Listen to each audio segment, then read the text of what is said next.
The dust of the ancient observatory hung in the still air like ash frozen mid-fall. Its domed ceiling, long cracked and scorched by time, allowed narrow beams of sunlight to filter through onto equipment that hadn't whispered a single sound in nearly 2 millennia. Below the collapsed arc of the viewing platform, nestled within forgotten stone and rust, a machine, one that once listened to the stars, sat silent, until today. It began with a single pulse, soft, rhythmic, then another. The sequence was too precise to be natural, too deliberate to ignore. It reached the receiver hidden beneath a collapsed pylon, transmitted through old copper veins and half-dead circuits, and blinked to life a light that hadn't burned in 4,000 years. Miles below, in the cavernous complex buried under the Martian crust, Solene knelt over a relic slab of carbon texture codework, her fingers dusted with iron-red grit. Her breath caught in her throat as the signal fluttered across the screen. Numbers, not noise. Patterns, not echoes. She stood abruptly, nearly knocking over the stool behind her. "Yaris," she called, her voice echoing through the desolate tunnel. "We have something. You need to see this." Yaris emerged from the shadows like a man reluctant to believe and hope. His gray eyes were sharp but weary, made heavier by the weight of too many unanswered questions. He leaned over the console, brows knitting as he scanned the lines. "It's active?" he asked, tone clipped. "More than active. It's reaching out. Not just noise. It's structured. It's speaking." The old man exhaled slowly, then sat beside her. For centuries, the project had been considered a failure, a monument to delusion. The last real contact with Earth had ended with the collapse. The stars had been silent ever since. Every generation of watchers after that had grown more skeptical. By Yaris's time, belief had all but vanished. Until now, they stared at the data for minutes without words. Then, Yaris began tracing the signal's origin. Solene watched him, her mind spiraling. "Do you think it's them?" she asked, almost whispering. "Do you think it's human?" Yaris didn't answer right away. Instead, he zoomed into the waveform, isolating a section. It bore resemblance to pre-collapse encoding formats, but it had evolved, compacted, elegant, efficient, but undeniably human. "No one else would use syntax like this," he said finally. "But this came from outside our system." Solene turned to the viewing window. Beyond the reinforced glass, the Martian sky pulsed a deeper red than usual. Storm fronts of rust and static clawing at the horizon. The surface had always felt like exile, like the universe's cold shoulder. But now, something beyond was stirring. "For 1,000 years," she murmured, and they finally answered. "They didn't just answer," Yaris said. "They're calling us back." Silence returned for a beat, but it was different now, charged with the weight of revelation. The message was real. Someone out there, somewhere far beyond, had spoken the first word after millennia of silence, and they were waiting for a response. Back in the city beneath the Martian soil, word of the signal spread quickly through corridors of half-lit halls and echoing chambers. Curiosity gave way to awe to anxiety. By nightfall, the governing circle had convened, an emergency session unlike any in recent memory. Chancellor Rhea Dovin stood at the head of the chamber, draped in the dark silver robes of her office, her voice measured but urgent. "We have verified the signal's origin. It emanates from outside the heliopause, traveling faster than known light speed, embedded with fragments of a code base rooted in Terran linguistic architecture. In short, it is meant for us. Deliberately." The chamber erupted in whispers and muted gasps. "We are not prepared," one elder murmured. "We cannot ignore this," another said louder. "We owe it to the ancestors who died waiting." From the rear, a younger voice rang out. Solene, summoned reluctantly, rose to speak. "We've lived under the silence so long that we've mistaken it for peace," she said, her voice steady despite the weight of the moment. "But silence was never peace. It was a pause. And now it's ended. Whether we're ready or not doesn't matter." Rhea nodded toward her. "You speak not only with clarity, but with vision.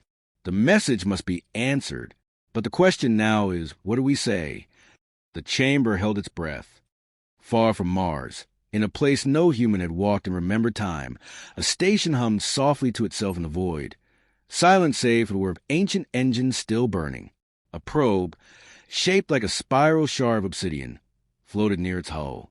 And from within, a second signal prepared to fire. Not a message of greeting, but a key. Back on Mars, Yaris watched the original signal loop for the 100th time. It was beginning to change. Each pass subtly restructured itself, like it was adapting, learning from the way it was received. It wasn't just a call. It was a test. And humanity had just signaled that it was ready to respond. The message evolved faster than they could interpret it. Each day brought a new variation, each shift in the sequence more sophisticated, more precise, as though the sender were not merely broadcasting, but actively listening, reacting, shaping the language between them in real time. Solene barely slept. Her thoughts were tethered to the screen, her hands to the waveform. She had become fluent in patterns, if not meaning. It was like learning a forgotten dialect from a ghost that knew you well. Yaris observed her from across the lab, his mind not on translation, but on intent. It's not just saying something, he muttered, half to himself. It's shaping us, drawing us in, pulling us toward something. She paused, fingers resting just above the console. So you think it's dangerous? I think it's intelligent. And intelligence always carries risk. Yet the data continued to flow. With the help of a dormant AI core, reawakened and cannibalized from the planetary archives, they began feeding the signal into a comprehension lattice. The lattice, despite its primitive age, began returning structural cues, repetition loops, embedded identifiers, even directional coordinates. And then it spoke, not in a voice, not in words, but in clarity. The lattice stitched meaning together from fragments. Phonemes formed not in human tongue, but in universal truths. Numbers aligned to stars. Pulses echoing to harmonic ratios. It described a location, not a planet, but a point in space. A destination. It's calling us to go there, Solene whispered. Yaris's face was stone. Or it's luring us. I don't think it matters anymore, she replied. We've listened to nothing for 4,000 years. We finally hear something. We have to go. Were the messages decoded intent reached the circle by morning. The council chamber was more fractured this time. Excitement now warred openly with fear. Chancellor Rhea presided with firm control, but her expression betrayed the tension underneath. We cannot dismiss the gravity of this, she said, gesturing to the projected coordinates hovering in the air. This is not mere contact. This is summons. The opposition spoke louder now. Elder Maine, long a defender of isolationism, stood with a raised palm. We have survived by remaining hidden. The earth fell because it reached too far, too fast. Let the silence remain our shield. And let stagnation be our legacy. Solene countered, summoned again to speak despite her discomfort. We're not being hunted. We're being remembered. Something out there thinks we matter, that we once did, that we still could. It was a turning point, not a decision, but a fracture. Half the circle voted for contact, half abstained. And so, the answer came not from politicians, but from the people. Within days, the Arcadia Initiative was born, a coalition of explorers, engineers, and exiles who saw the signal not as threat, but as invitation. Solene and Yaris were named as mission leads. Their vessel, Revenant, would be the first to pierce the veil beyond the heliopause since the Dark Age began. But as preparations began, Yaris grew distant. His analysis had found something else hidden in the signal, an echo embedded beneath the primary message, a redundancy pattern disguised as background noise. When he isolated it, his blood ran cold. He called Solene into the quiet of the observation dome. She found him sitting beneath the transparent ceiling, stars overhead flickering like nervous sparks. You need to hear this, he said, not looking at her. She sat. The data stream played, and the sound came low, just under the threshold of conscious recognition. A loop, subtle, deliberate, 4 tones, then silence, then 4 again. It's ancient Terran military code, Yaris said, from the pre-collapse era. I found it referenced in decommissioned Earth Fleet records. What does it mean? He looked at her finally. It means this isn't just contact. It's a distress call. Her breath caught, the dome suddenly smaller around her. From whom? I don't know, but someone knew we'd find it. Someone's been waiting a long time. A silence fell between them, this one heavier than the one they'd broken days ago. Not ignorance, but dread. Not awe, but anticipation. The kind of silence that precedes a decision you can't unmake. The Revenant launched 3 days later, and no one knew what would be waiting on the other side. The Revenant did not sail through space so much as carve his way through the dark, the hull humming with energies barely contained, thrusters whispering through the vacuum like wind in a tomb. It had no windows. Observation was unnecessary.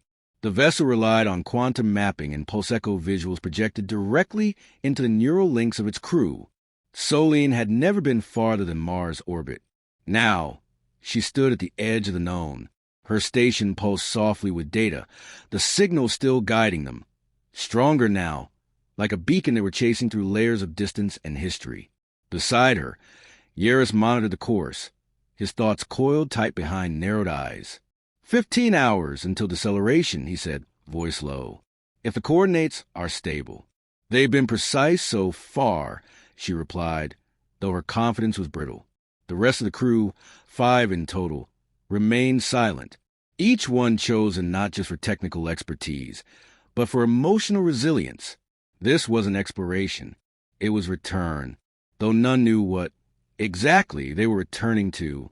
The journey through the heliopause had gone unnoticed by the stars, but not by the crew's minds.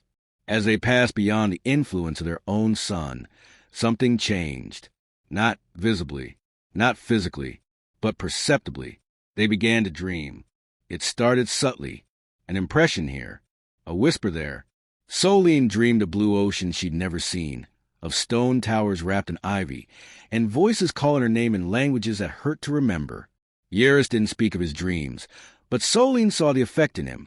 A tremble in his fingers where he thought no one was looking, a breath held too long while reading the signal's fluctuations. She recorded the dreams, filed them like data, even though no rational framework could explain their shared elements. The others began to describe the same images, different details, same mood, longing, recognition, and something deeper. Arrival came with no ceremony. The Revenant slowed as its systems detected gravitational eddies too subtle for natural space. The destination was not a planet, not a station, but a void wrapped in structure, an anomaly suspended within a cradle of ancient debris. It had once been something immense. Ruins now. The structure appeared to be artificial, though broken beyond any immediate function. It emitted no light, only gravity and memory. The signal they'd followed emanated from its core, pulsing steadily like a heartbeat through layers of time and destruction. As the ship entered orbit, Solene leaned close to the viewport feed. This doesn't look like a place that sends invitations. Yaris was already keying a boarding protocol. It looks like a place that ran out of time. They descended in silence. Inside, the anomaly was not inert. It breathed, not with air, but with data, waves of information encoded in every surface, every particle of dust.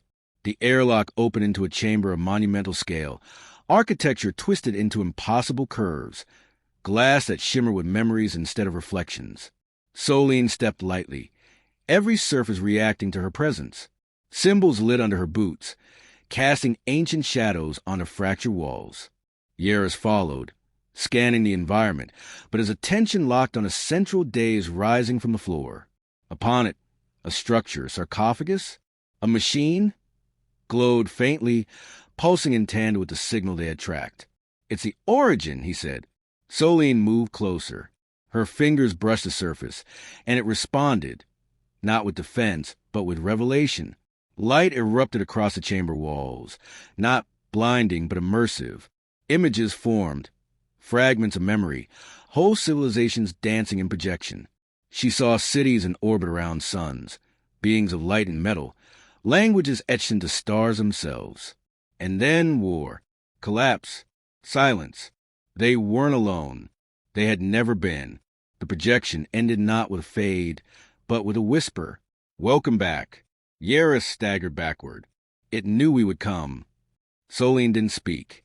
Her eyes were locked on a final image, Frozen in the center of the chamber, a star chart, one marked with hundreds of worlds. But only one glowed. Earth. This place wasn't a sender, she said softly. It was a relay. Yaris turned to her, realization dawning. Then the message, it came from farther out.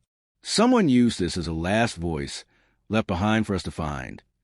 The sarcophagus pulsed again, but this time, the pulse answered something else, something moving at the edge of their sensors. A ripple in space.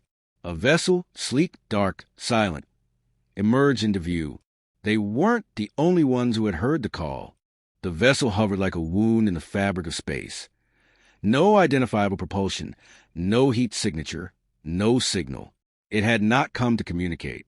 It had come to observe. Solene stood in the center of the ruin, the ancient relay still humming behind her, casting long shadows across the fractal floor. Her breath was shallow, her gaze fixed on the sleek Leviathan outside. Are we looking at the sender? Yaris's voice came through the link, edged with tension. No, that ship didn't transmit anything. It's only been listening. The statement lingered, chilling in its implication. For how long? Had they been followed? Or had the Revenant simply awakened something that had been dormant until now? The ruin shuddered, not physically, but perceptibly, as if reacting to the ship's presence. Lights in the walls dimmed and flared again, this time with a rhythm foreign to the earlier pulse.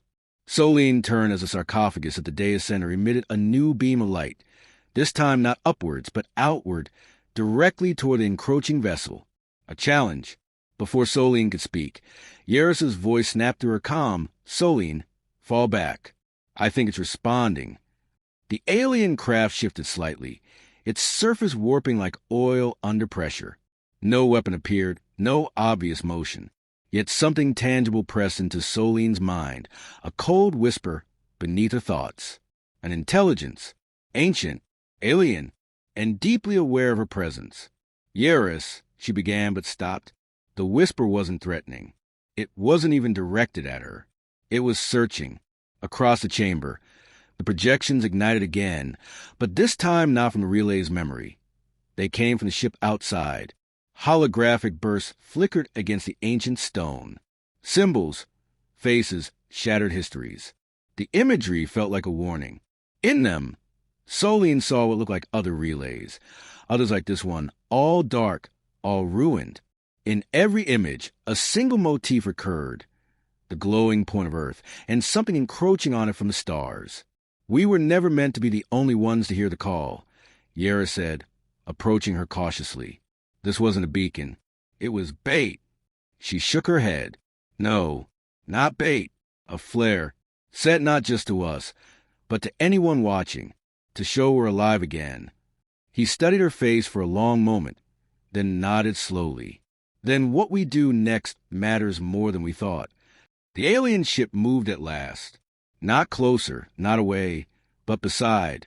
It aligned with the ruined station's axis, as if acknowledging it, honoring it.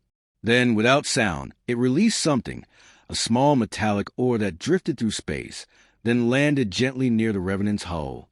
Is it a weapon? Solene asked. Yaris frowned. No, it's an archive. The orb opened with a hiss of atmosphere, revealing a latticework of crystalline strands, humming with data. Solene approached, helmet optics scanning the structure. It was built on the same foundation as the relay, but newer, more refined. The ship had not come to challenge them. It had come to hand off something.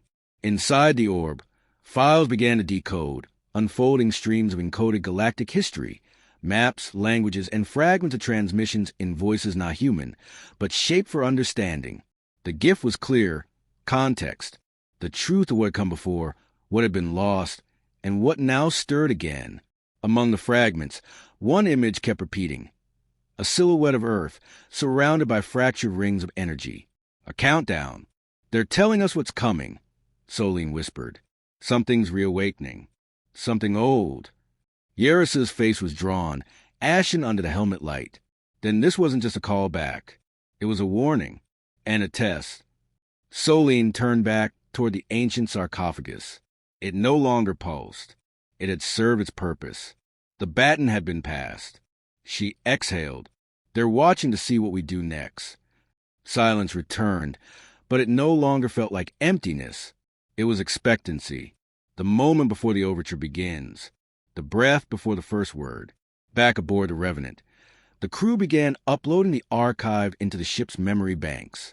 The alien vessel remained in silent orbit, offering neither farewell nor threat. It had delivered its burden. It waited now as if curious.